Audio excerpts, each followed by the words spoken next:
Now we jump to the first scheduling algorithm, जो आज के लेक्चर में हम पहला scheduling एल्गोरिथम पढ़ेंगे। ठीक है, हम 3-4 देखेंगे। तो ये फर्स्ट है। अच्छा, इसका नाम है फर्स्ट कम फर्स्ट सर्व या फीफो। ठीक है, पहले आओ पहले पाओ वाली बात है, फर्स्ट कम फर्स्ट सर्व। तो इसको हम FCFS भी बोलते हैं, फर्स्ट कम फर्स्ट सर्व, या फीफो भी बोल सकते हैं। The process that request the CPU first is allocated the CPU first. ठीक है, तो जो सबसे पहले आएगा उसको सबसे पहले CPU या प्रोसेसर हम अलाउट कर देंगे। The average waiting time for FCFS policy is often quite long, लेकिन ये इतना कोई अच्छा नहीं है क्योंकि इसमें एवरेज वेटिंग टाइम जो है ना, इंतजार का टाइम, वो ज्यादा आ जाता है। Now we consider the following set of processes that arrive at time zero. तो अगर हमारे पास टाइम जीरो पे कुछ प्रोसेसेस आए हैं तो ठीक है, टाइम जीरो से मुराद ये है कि सब एक ही टाइम पर आए हैं, टाइम जीरो है उनका। और ये है हमारे पास प्रोसेस P1 P2 P3, और ये उनका CPU burst time in milliseconds है। ठीक है, यूनिट्स कुछ भी हो सकते हैं, यहाँ पे मिली सेकेंड लिखा हुआ है, मे बी कभी माइक्रो सेकेंड्स आ जाए, कभी नैनो सेकेंड्स आ जाए, सेकेंड्स आ जाए। सो जो भी यूनिट होगा उसको आपको एंड में फिर आंसर में फॉलो करना होगा। अच्छा, अब हमारे पास ये एग्जांपल है जिसमें P1 प्रोसेस जो है वो CPU बर्स्ट टाइम उसका है 24, P2 का 3 है और P3 का 3 है। बर्स्ट टाइम से मुराद ये होती है कि एक प्रोसेस ने CPU के ऊपर, प्रोसेसर के ऊपर कितना टाइम रन करना है। ठीक है, ये बेसिकली वो रनिंग टाइम है, उसको कितना रनिंग टाइम चाहिए होगा। अच्छा, ये जो अभी हम कर रहे हैं FCFS का एल्गोरिथम, ये हम कंसिडर कर रहे हैं नॉन प्रीएम्प्टिव अप्रोच। ठीक है, नॉन प्रीएम्प्टिव अप्रोच है जिसमें क्या होता था कि किसी भी प्रोसेस को आपने अगर CPU दे दिया तो दे दिया, जब तक वो कंप्लीट नहीं हो जाता तब तक आप उससे वो प्रोसेसर जो है उससे छीन नहीं सकते उस प्रोसेस से। ठीक है, ये याद रहे। अब सबसे पहले हमारे पास इवन कि हम ये कह रहे हैं कि ये सारे टाइम जीरो पर आए हैं। ठीक है, लेकिन टाइम जीरो पर भी आने में हम ये कह रहे हैं कि P1 थोड़ा सा पहले आया, फिर P2 आया, फिर P3 आया। ठीक है, फिलहाल हम टाइम की झंझट में नहीं जा रहे।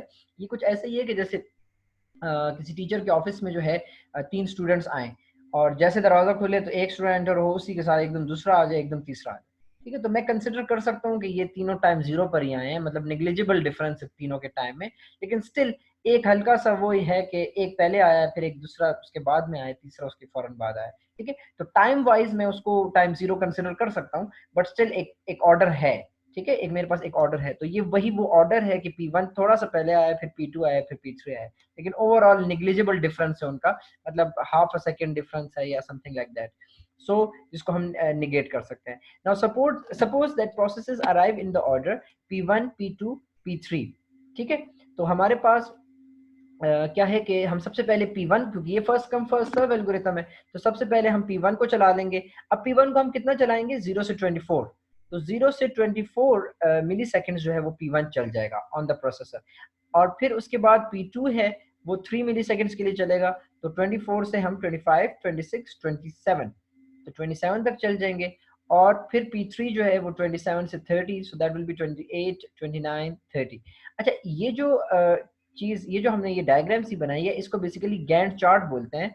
एंड गैंट एक बंदे का नाम है, और उसने ये एक किस्म का आप समझे कि इन्वेंट किया था ये मेथड, ये।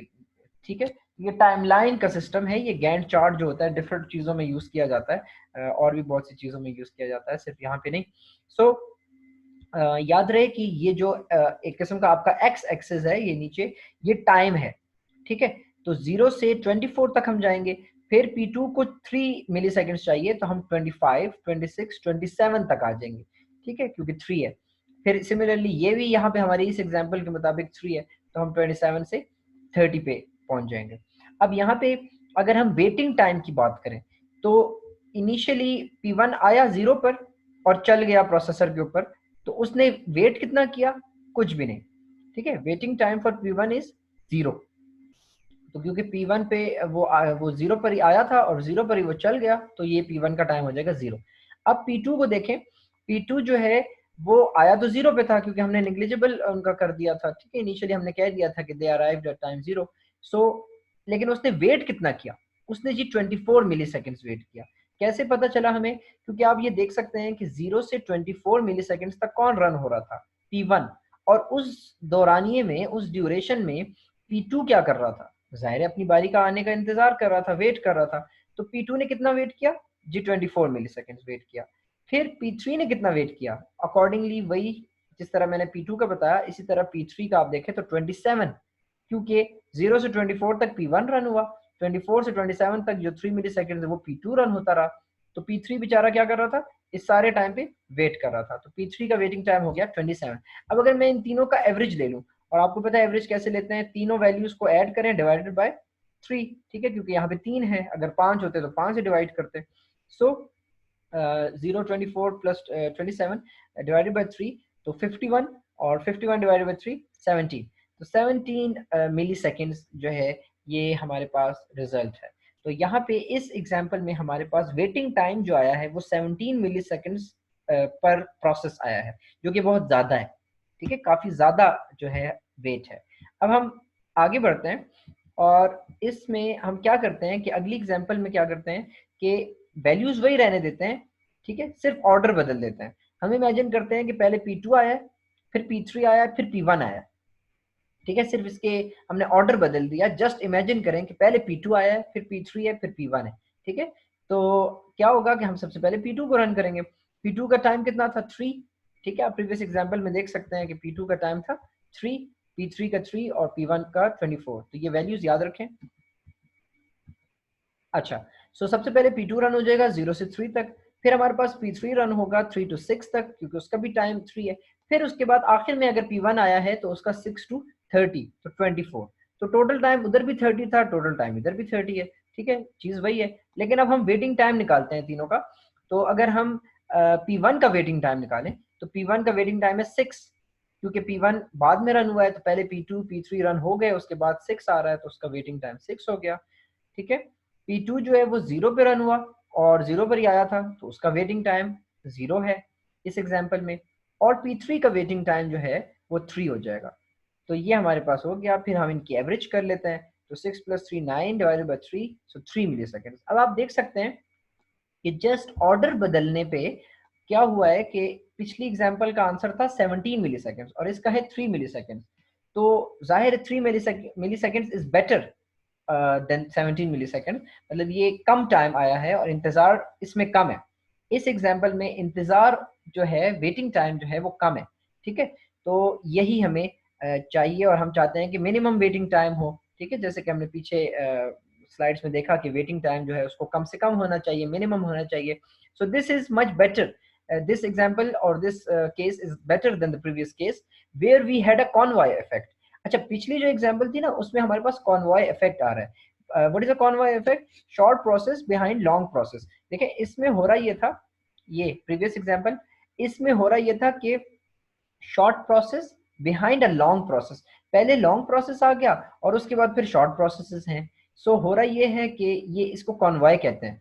जिस तरह हमारे पास अगर एक ट्रक है और फॉगी कंडीशन है, धुंध की कंडीशन है, और एक ट्रक स्लो जा रहा है, उसके पीछे गाड़ियां सारी लाइन पे लग गई हैं। So this is basically a convoy effect, ठीक है। तो अब जितनी रफ्तार से वो ट्रक जाएगा उतनी रफ्तार से वो पीछे गाड़ियां भी जाएंगी, ठीक है। तो वो जो उसकी स्पीड है ओवरऑल उस कॉन्वॉय की, वो डिपेंड कर रही है फर्स्ट व्हीकल पे, जो पहली व्हीकल है जो भी है, ठीक है। तो यहाँ पे भी यही है कि ये कॉन्वॉय इफेक्ट है। और P1 जो है वो क्योंकि लेंथी प्रोसेस था, ज़्यादा बड़ा प्रोसेस था, वो पहले आ गया था, तो बाकी प्रोसेसेस बेचारों को वेट करना पड़ा। इसी को कॉन्वॉय इफेक्ट कहते हैं, जिसकी वजह से हमारे पास जो वेटिंग टाइम है वो काफ़ी ज़्यादा आया, ठीक है, 17 मिली सेकेंड्स, काफ़ी बड़ी वैल्यू आई। लेकिन दूसरे में जब हमने उसका सिर्फ ऑर्डर बदला और जस्ट हमने चेक किया कि अगर ये ऐसे होता तो उस सूरत में हमारे पास वेटिंग टाइम काफ़ी कम आ गया और इम्प्रूव रिजल्ट आ गया है।